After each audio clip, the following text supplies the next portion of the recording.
ni Françoise habonayo ndabandanya n'igice ca kabiri maze kubisiga rero muri iyo imprimeri ya mbere kuko babinyimye. Imana ingirira neza rero, haza undi mukozi w'Imana aca araza arambwira ati hari iyindi imprimeri bakora kuri make kandi n'abantu b'Imana. Aca arantwara anjanye asanga ni imprimeri y'Abahindi kandi ariko uwo muhindi wewe yarakijijwe.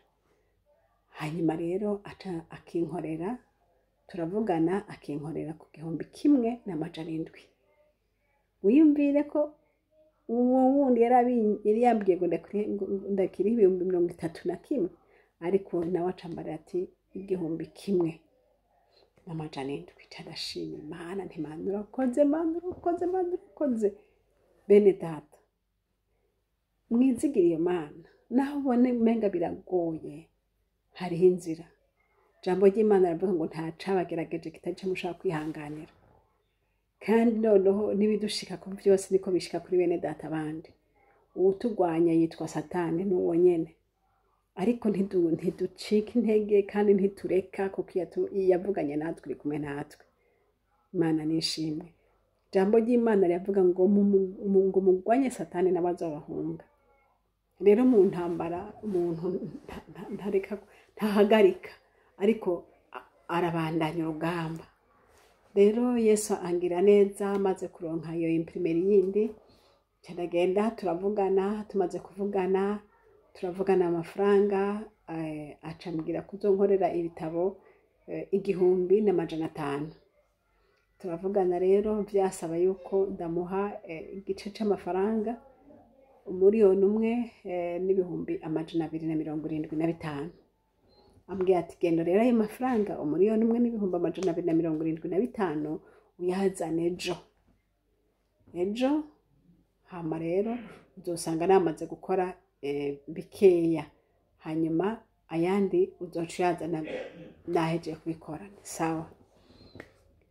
Mana ntangura kwiyumvira nti ayo mahera ndayakura he? Ntayo mfise, ndayakura he Mana? Ariko mfashwa na ya ndirimbo yo mu Kirundi bavuga ngo urashobora ndabizi naho ntazi kugenza.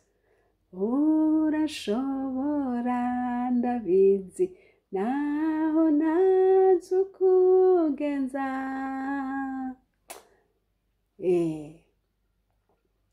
Iryo jambo riramfata ngo Imana irashoboye naho ntazi kugenza.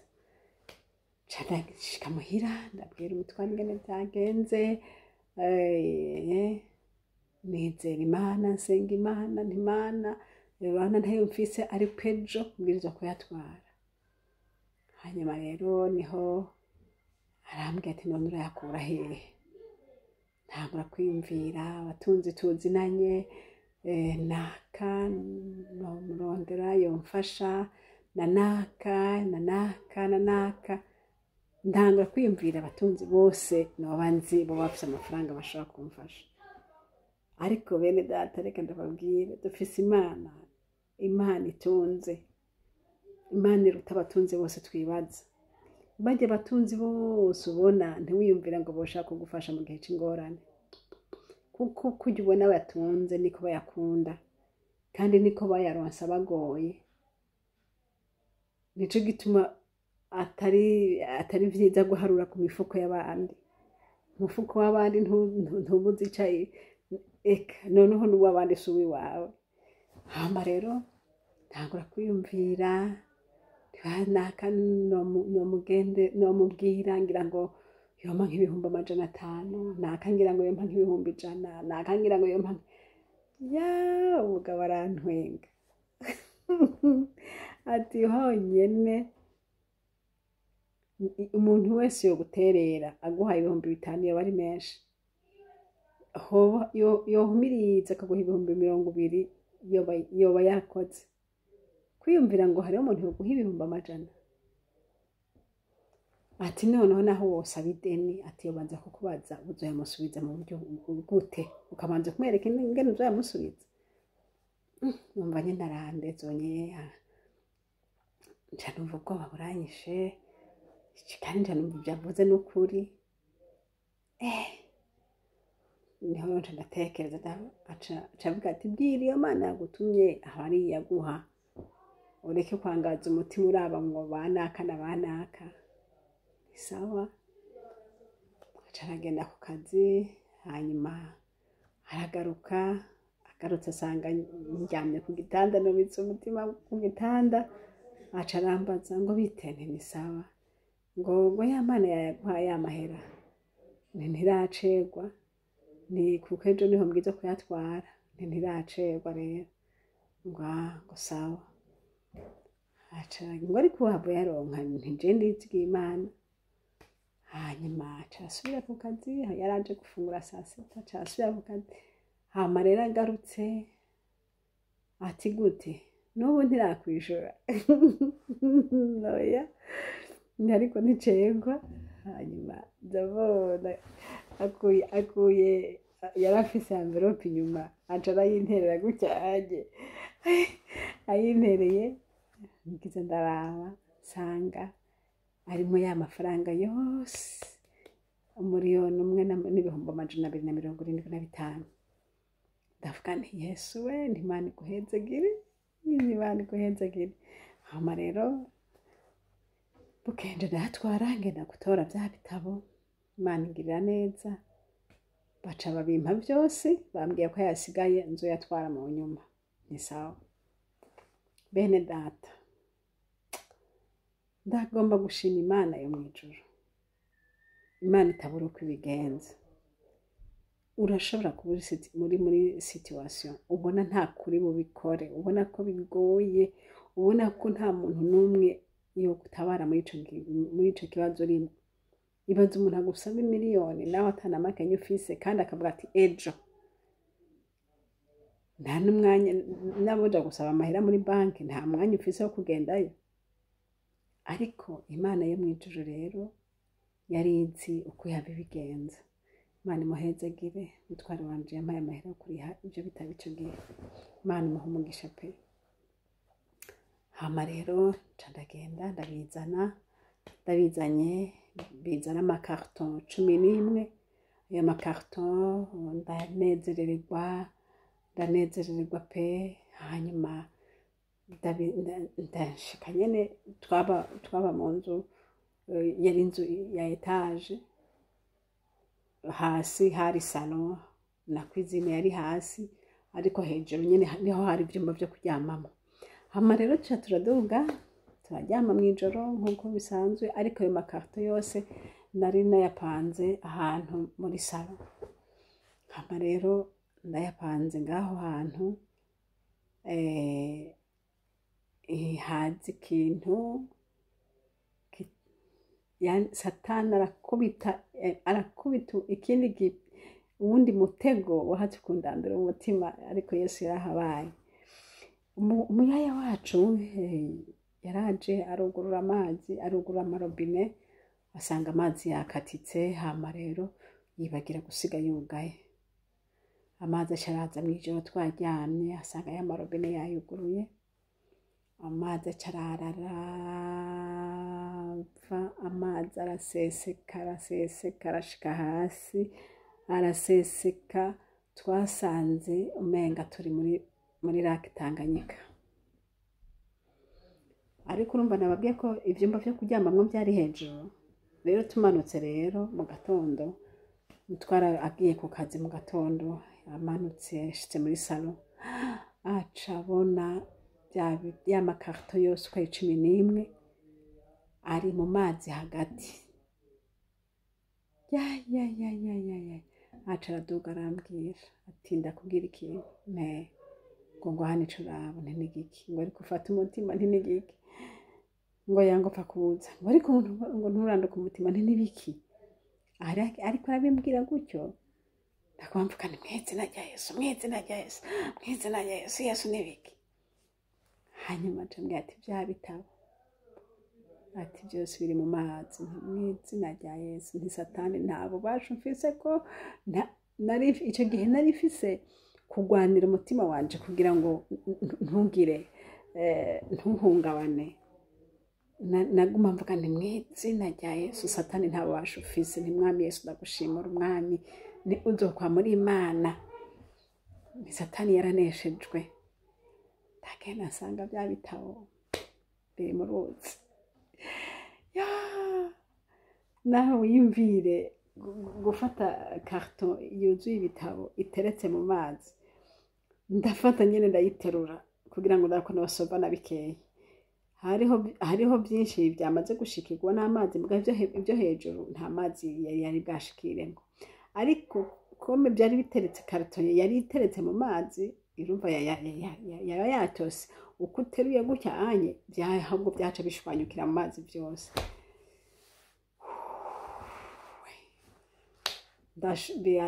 Ndaroba ibyo ndashoboye kuroba, ibindi narabitaye. Hama rero ndagenda byose ndabyandikira hanze. Icyo gihe twaba mu rugo muri ambasade, bakabona nyine rero ibitabo nanikiye nk'umuntu yandikiye bumera kugira ngo izuba ribiceko. Yo Mana we, Yesu aguma ari Imana, naho satani yakubita imeze gute aguma ari Imana. Ibitabo rero ndavyanikira, ibindi byari byamaze kumera nabi ndabikuramwo ndabita, ariko ndavuga nti Imana, naho coba igitabo kimwe gusa kizoshingira intahe ingene Imana ishobora byose. Rero ndashimira Yesu Umunyanazareti, igitabo kirashoboka, kirasohoka, byakize byarakize, ibyapfuye byarapfuye, ariko ndashima Imana yo mw'ijuru, kuko navuga nti naho coba kimwe kizoshingira intahe ubukuru bw'Imana n'imbabazi zayo. Rero ndashima Yesu. Satani nawe yabikubise ukungana uko kose, sinataye kwizera, nagumanye kwizera, nagumye menya ko ndi mu ntambara, nagumye menya nti uyu mwasi aragerageza ariko ntaco azoshobora. Rero mpagaze hano ndiko ndashinga intahe mvuga nti Imana iyo yasezeranye irabishitsa. Niba yagusezeraniye kuzogukoresha ibiriya, uyu munsi urabona ko bidakunda, ariko nje kukwizeza yuko yavuze ariyo kwizerwa, izobishitsa. Wewe ubyizere gusa, ya murongo ngo hahirwa wowe wizeye kuko ibyo wabwiwe n'Umwami Imana bizoshika. Ugumye kwizera rero. Ndagomba kuremesha bene data ndababwira ngo intambara mucamwo canke ibigeragezo byose umuntu acamwo, ntureke, nturorashe, ntiwihebe ngo uvuge uti vyananiye, kuko satani cagomba agomba kukubwira ko vyakunaniye, ko bidashoboka, ko Imana yagusabye ibintu bigoye, ko ibyo bintu bidashoboka. Ariko ndakubwira mu izina rya Yesu yuko birashoboka. Iyakubariye niyo nyene izogushoboza, kandi niyo idushoboza. Iyashoboje kwandika ico gitabo mu ngorane zitandukanye nk'izo zose nababwiye, ariko uyu munsi igitabo kikaba gishobora gusomwa, nuko Imana yo mw'ijuru niyo yabikoze. Ihabwa icubahiro. Nkiro hagaze hano rero muri aka kanya ndiko ndashinga Imana kubw'ico gitabo, ndagomba gushinga intahe ku muntu umwe gusa yagisomye. Uwo muntu yagisomye yaragwaye, umugore we niwe yari yakiguze agishira ku kabati k'igitanda akigumizaho. Hanyuma rero uwo mugabo icyo gihe yaragwaye, rero sinzi ingene yuguriye akabati k'igitanda aca asanga ico gitabo, aca aragisoma. Agisomye aca avuga ngo madamu, ngo nabonye igitabo, ngo nabonye igitabo, ngo nabonye igitabo ngo kiruta ibindi bitabo. Uyo mugore aramubwiye ati icyo gitabo abonye ni igitabo icahe? Aca arakimwereka, aca avuga ati iki gitabo nije nakiguze. Aca ambwira ati niba warakiguze ntaco wasomye, ati kuko niyo wari waragisomye ntiwoba wararetse kukimbarira. Aca avuga ati jewe rero ico ndagusabye, nimba uwo muntu umuzi ahari, ndakwinginze jewe uzonjana iyari. Hanyuma rero nyamugore aravuga ati je nzokujana. Araza arabimbwira ati umugabo wanje ca gitabo cabaguma gisoma, ati aho yicaye niho kiba kiri, ati nahaja kwa muganga aragitwara ati naho abahagaze ku murongo na kwa muganga ko batonda bakarindira ko bashikirwa ati aba ariko aragisoma. Ndavuga nti izina ry'Imana yo mwijuru nirihabwa icubahiro. Arambwira ati ico gitabo